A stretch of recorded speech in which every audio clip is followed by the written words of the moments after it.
Good morning, sixth class. Welcome you in your social science class. So, beta, yesterday we started the reading of chapter number 22, democracy and government. ठीक है, तो कल हमने ये देखा था कि why India has adopted democratic form of government. India ने डेमोक्रेटिक फॉर्म ऑफ गवर्नमेंट क्यों अडॉप्ट की?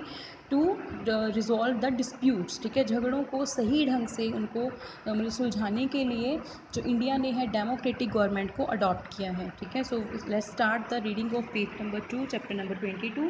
Hair from we are starting political fields. ठीक है, और सोशल फील्ड्स में इक्वलिटी रही, इस वजह से डेमोक्रेटिक जो गवर्नमेंट है इंडिया ने अडॉप्ट की. In a case of conflicting interest issues and extreme approaches the harmony can be brought through tolerance and self discipline. अगर देखो कहीं पे भी लड़ाई हो, ठीक है, सबके अलग अलग इंटरेस्ट हों, कोई बहुत बड़ी मतलब अप्रोचेज़ हों, ठीक है, इश्यूज़ हों बड़े बड़े, तो उन सब में हार्मनी जो है एक मतलब कॉमन फीलिंग कैसे लाई जा सकती है?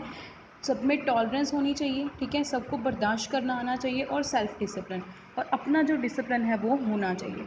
इन this way it strikes a balance in the society. इस तरीके से क्या होता है, सोसाइटी समाज के अंदर एक बैलेंस बना रहता है. Many a time a question arises that when a large number of people are involved in taking a decision or reaching at a consensus whose view should be accepted. तो एक कहते क्वेश्चन बनता है कि जब एक बहुत बड़े लेवल पे लार्ज नंबर ऑफ लोग बैठे हों, ठीक है, किसी डिसीज़न को में इन्वॉल्व हो वो, ठीक है, तो उस डिसीज़न में किसके व्यूज़ को एक्सेप्ट किया जाएगा? In democracy the opinion of majority is accepted. ठीक है, तो वहाँ पे क्या है, वोट सिस्टम होगा.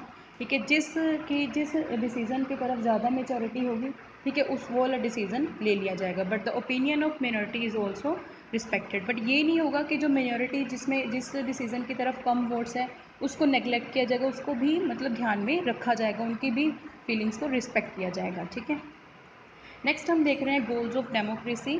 डेमोक्रेसी के गोल्स क्या क्या हैं, एम्स क्या क्या हैं?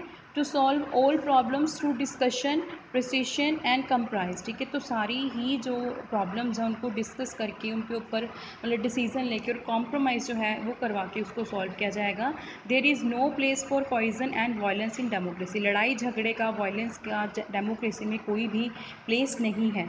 Democracy stands for gradual changes in society in the social, economic and political fields. Democracy में क्या होता है, धीरे धीरे चेंज आता है समाज में, ठीक है, एक आर्थिक व्यवस्था में और राजनीतिक फील्ड्स में. Democracy aims at social, economic and political equality. ठीक है, डेमोक्रेसी का मेन एम क्या होता है, सामाजिक तौर पे, आर्थिक तौर पे और राजनीतिक तौर पे समानता बनी रहे. Democracy maintains harmony and balance in the society. Democracy से क्या है, हार्मनी और बैलेंस जो है समाज में वो बना रहता है. To root out authoritarianism and dictatorship. ठीक है, तो एक तरफा जो एक हाथ में शक्ति है, ठीक है, ऑथोरिटेरिज्म होता है कि एक के हाथ में शक्ति होना, डिक्टेटरशिप होता है तानाशाही होना, मतलब अपनी मर्जी ऐसा कोई भी नहीं कर सकता, उसको बाहर निकालना होता है. Democracy inculcates the habit of obeying the rules and regulations of the state.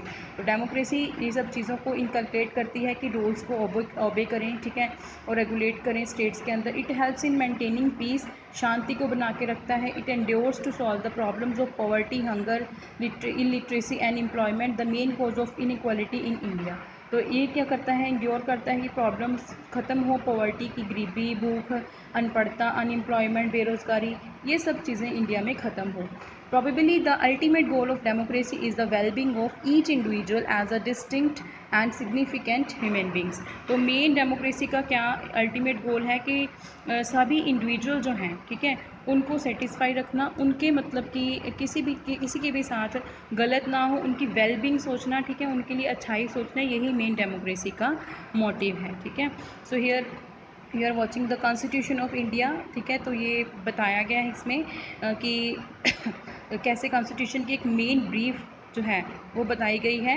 The people of India having solemnly resolve to constitute India in a sovereign democratic public. ठीक है, सॉवरन डेमोक्रेटिक पब्लिक में India के लोग जिसको change करेंगे. And to secure to its all citizen, और इसके सभी सिटीजन को बचाएंगे. कैसे, जस्टिस होना चाहिए सामाजिक, इकोनॉमिक और पॉलिटिकल लेवल पे, न्याय मिलना चाहिए, लिबर्टी होनी चाहिए, सोच की, एक्सप्रेशन की, विश्वास की, ठीक है, पूजा करने की, इक्वलिटी होनी चाहिए अपॉर्चुनिटी में, ठीक है, और प्रमोशन में, फ्रेटर्निटी होनी चाहिए डिग्निटी के लिए, इंडिविजुअल के लिए, और यूनिटी ऑफ नेशन, ठीक है, देश को एक बना के रखें.